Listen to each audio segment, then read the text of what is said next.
Bahrain থেকে ছুটে এলেন আব্দুর রাজ্জাক। মেয়ের মৃত্যুর খবরে তিনি যেন পাথর হয়ে গেছেন।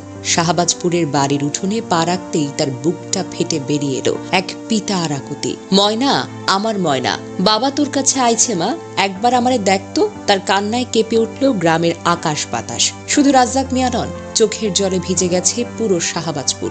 শোক, ক্ষোভ আর ঘৃণায় থরথরে কাঁপছে গ্রামের প্রতিটি মানুষ। 9 বছরের মাইমুনা জাহান ময়না ছিল একটি উজ্জ্বল নক্ষত্র। লতিফ মোস্তারি সরকারি প্রাথমিক বিদ্যালয়ের 5ম শ্রেণীর ছাত্রী এবং মাদ্রাসার হেফজ বিভাগে পড়ত সে। চঞ্চল, সুশ্রী আর অসম্ভব মেধাবী এই মেয়েটি ছিল শিক্ষকদের প্রিয়, পরিবারের গর্ব। স্বপ্ন ছিল তার ডাক্তার হব, মা বাবাকে সুখে রাখব।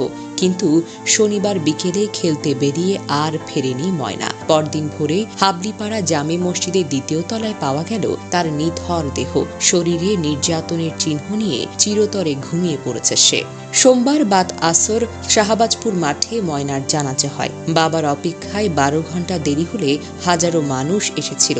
প্রতিটি চোখে ছিল শোক আর ক্ষোভ। সবাই বলছিল আর কোনো ময়না যেন এভাবে হারিয়ে না যায়। ময়নার পিতা আব্দুর রাজ্জাক কান্নাজড়িত কণ্ঠে বলেন, আমার কলিজার টুকরা, বুকের ধন যারা কেড়ে নিয়েছে তাদের সর্বোচ্চ বিচার চাই। পুলিশ সহ সকল বাহিনীর কাছে আমার অনুরোধ, দ্রুত হত্যাকারীদের গ্রেফতার করুন। এমন জঘন্য অপরাধীরা যেন কোনোভাবেই রেহাই না পায়। তাদের ফাঁসি হলে আমার ময়নার আত্মা কিছুটা হলেও স্বস্তি পাবে। তবে শিশু ময়নাকে যেভাবে পাশবিক নির্যাতন করে হত্যা করা হয়েছে তা কোনো সভ্য সমাজের কল্পনাতেও আসে না। এই ঘৃণ্য পৈশাচিক ঘটনার জন্য আমরা শুধু শোকাহত নই, ক্ষুব্ধ, লজ্জিত আর ধিক্কারময় চেতনা ভারাক্রান্ত।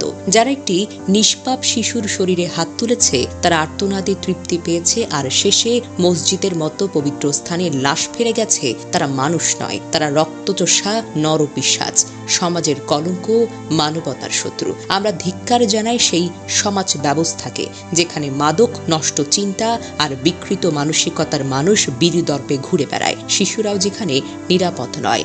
ময়নাদের রক্ষা করতে না পারলে এই সমাজ একদিন মানবতা নয়, পাশবিকতার তীরে ডুবে মরবে।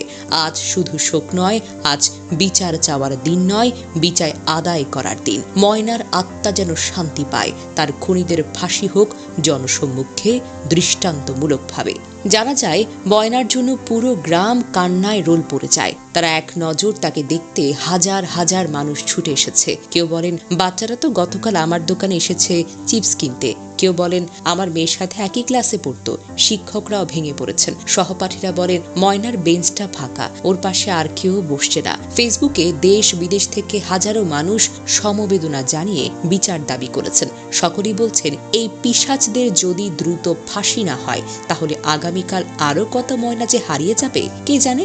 ঘটনার পর সরাইল থানা পুলিশ লাশ উদ্ধার করে ময়না তদন্তে পাঠায়। জিজ্ঞাসাবাদের জন্য মসজিদের ইমাম ও মুয়াজ্জিনকে থানায় নিয়ে যাওয়া হয়। তবে এখনো কোনো আসামি ধরা পড়েনি। পুলিশ জানিয়েছে ঘটনাটি লোমহর্ষক ও স্পর্শকাতর এবং সকল গোয়েন্দা সংস্থা এই হত্যাকাণ্ড উদ্ঘাটনে কাজ করছে। শুধু সাধারণ মানুষ নয়, সামাজিক, রাজনৈতিক, মানবাধিকার সংগঠনগুলো ময়নার বাড়িতে ছুটে গেছেন। সকলে একটাই কথা বলছেন, এই অপরাধীদের এমন শাস্তি দিতে হবে যেন পরবর্তীতে আর কেউ কোনো শিশুর দিকে তাকানোর সাহস পর্যন্ত না করতে পারে। স্থানীয় বিএনপি নেতারা ঘোষণা দিয়েছেন বিনা পয়সায় মামলাটি লড়বেন, যাতে আইনের লেজে গোবরে না হারিয়ে যায় আরেকটি নিষ্পাপ প্রাণীর বিচার।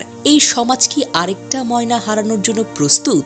এই হত্যাকাণ্ড শুধু একটি পরিবার নয়, সমগ্র সমাজের বিবেককে ঘা দিয়েছে। এবার যদি বিচার না হয় তবে ঘরে ঘরে আবারও প্রলয় নামবে, আর কান্না করে শেষ হবে সব।